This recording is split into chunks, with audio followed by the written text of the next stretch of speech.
It's Kristen, and today I want to talk about why I'm a Christian.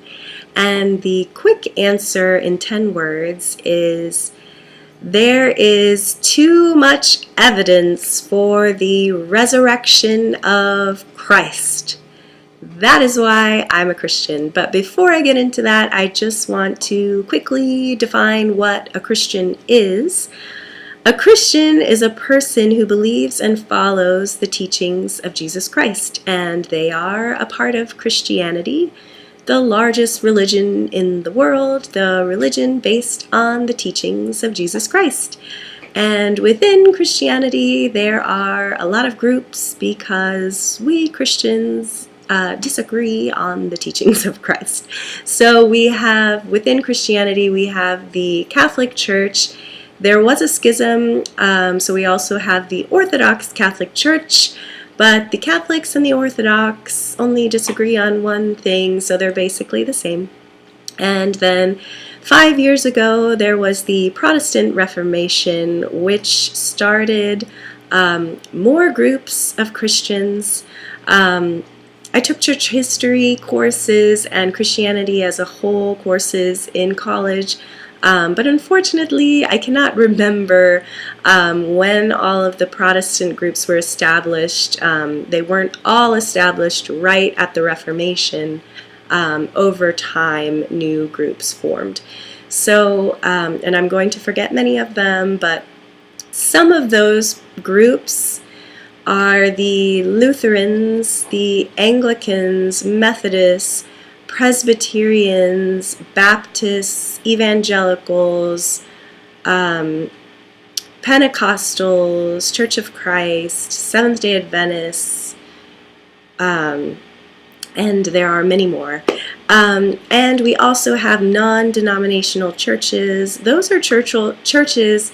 They really follow the evangelical Christians in theology, but they distance themselves from the larger groups that I just mentioned. They are churches that are founded by one person. So all of these Christians, whether they admit it or not, believe in the Nicene Creed. The Nicene Creed came out of the Council of Nicaea, which was held in the year 325. And just a brief summary of the Creed.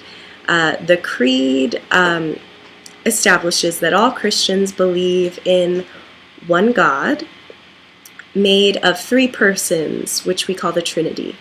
The first of the three persons is the Father, who created heaven and earth, all things visible and invisible.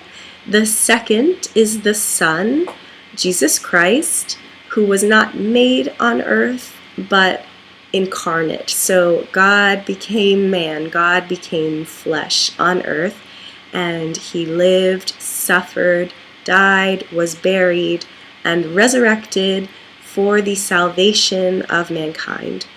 And finally, the third of the Trinity is the Holy Ghost.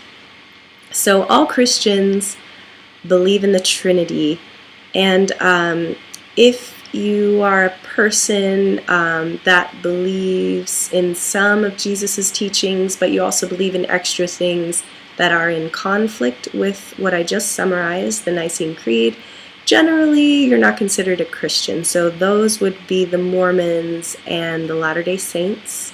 And obviously the religions of the world that don't follow Jesus's teachings at all are not Christians. So hopefully that clears up what a Christian is and who they are in the world. So now let's get into the evidence for Jesus's resurrection. So throughout my life, I learned about the evidence. For example, I remember being a preteen in CCD. I remember learning about asphyxiation, which is what happens to a person when they're crucified. And it's not something that can be faked. And I remember that moment. And, you know, there were many times, like, I didn't learn about all of the evidence at once. But if you would like to learn about all of the evidence at once, I highly recommend this video by Ignatius Press. It's called "Did Jesus Really Rise from the Dead?" And you can go to their website and watch it. You do have to pay for it, or you can log into Formed and watch it there. If you don't have a Formed membership, you can call your local Catholic parish. A lot of Catholic parishes have memberships, and they will give you the login and password so you can log in. Formed also has a free trial program, so you can also sign up for a free trial and watch it for free on Formed. Highly recommend that video. I'm going to summarize a lot of what's in that video. I don't want to talk about everything in detail because I don't want to get into any kind of copyright issue, but that video just fully explains all of the evidence. You know, I learned about it little by little throughout life, but highly recommend Ignatius Press. So I understand that it's hard for people to believe in Jesus's resurrection, but when you look at the evidence, for me, it's hard to not believe in Jesus's resurrection. So one theory that people who struggle with believing in the resurrection, one theory that they've come up with is that Christ didn't actually die. But evidence shows otherwise. At the time, Roman soldiers ensured death.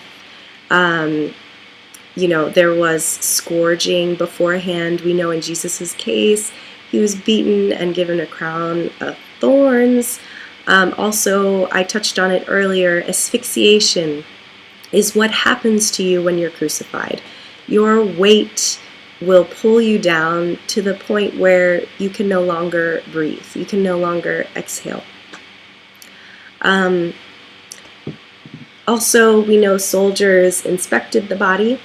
In Jesus's case, they put a spear in his side and water and blood flowed out. Also, a big piece of evidence is that we have Christian and non-Christian historians that recorded that Christ truly died. Tacitus was a Roman historian who was not Christian, who wrote that Jesus did in fact die. There's also the hallucination theory, that people who saw the resurrected Jesus were just hallucinating.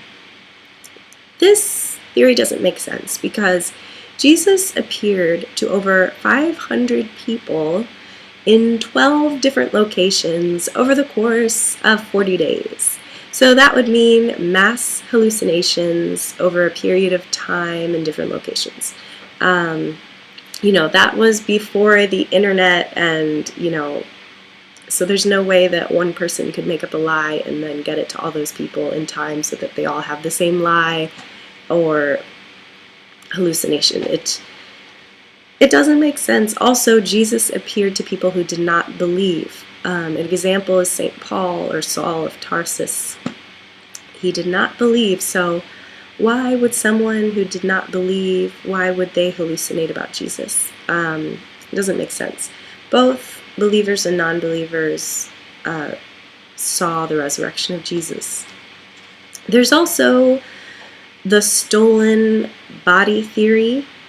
There were rumors that the disciples stole his body, that Jesus died but didn't resurrect.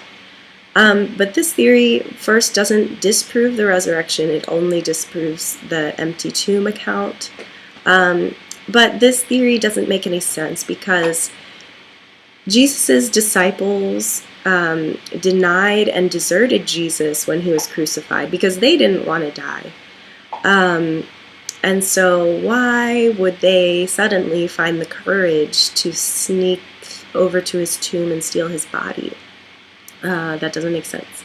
There's also the resuscitation theory that, like Lazarus, Jesus did die, but he was raised and then he would die again. a normal death like you or me.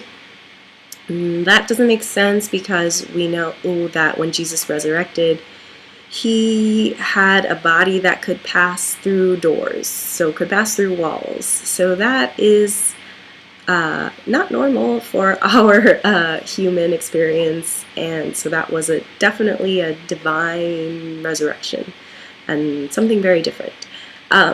There's also the spiritual resurrection theory, that Jesus' spirit resurrected, but not his body, like he was a ghost or something.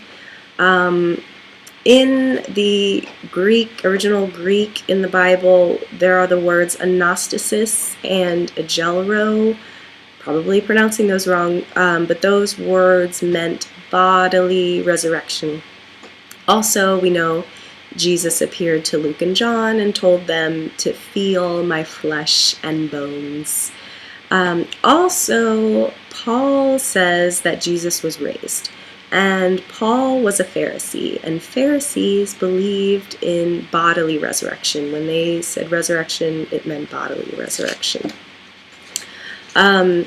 Also, some evidence that the whole story of Jesus' resurrection was not a lie, was the truth, is we know within the Bible we have multiple sources, different writers, and there is diversity in the details, and this shows that the writers weren't getting together to collectively lie, which we all know, if you're a 10-year-old and you and your sibling broke something in the house, before your mom gets home, you're going to get together and you're going to say, okay, this is what we're going to say, okay, stick to the story, don't deviate.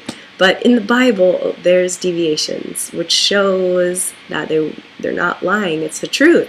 One example is the women at the tomb. One writer writes it was at dawn, one writer writes it was at dusk, and another says it was at first light.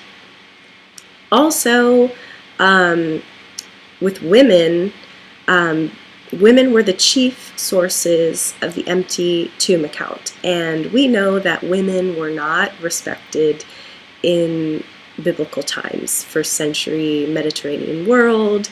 So if you were going to create a lie in that time, you certainly would not choose women to be witnesses, because nobody is going to believe you. So the fact that there are women as chief witnesses shows that it's not a lie. Also, Jews at that time believed all would resurrect when Israel was restored, so no one would think to make up the story that just Jesus resurrected. Also, the conversion of Paul is a huge piece of evidence for Jesus' resurrection. Paul was a very good Jew and felt so passionate in his views that he really thought he was doing the right thing by killing Christians. He was aggressively anti-Christian, but when Jesus appeared to him, he had a complete conversion and obviously became Christian, and that is just a huge piece of evidence. Also, early Jews believed that anyone crucified was cursed by God. It was a very shameful way to die, so that just doesn't make sense that the Jews would make up the story that Jesus resurrected, because he was crucified, and that's shameful and a curse. And the biggest piece of evidence really is the rise of Christianity. I mean, whether you believe or not, you have to somehow explain the rise of Christianity. I mean, if you were going to end a religion, killing the leader would be the way to do it. I mean, if there's a government that wants to end a crazy religion, just kill the leader and then the people will fizzle out. Right? So after Jesus died, the rise of Christianity was just huge, and now it's the largest religion in the world. that must mean that these people were really telling the truth. At that time, if you claimed to be a Christian after Jesus was crucified, you would be killed.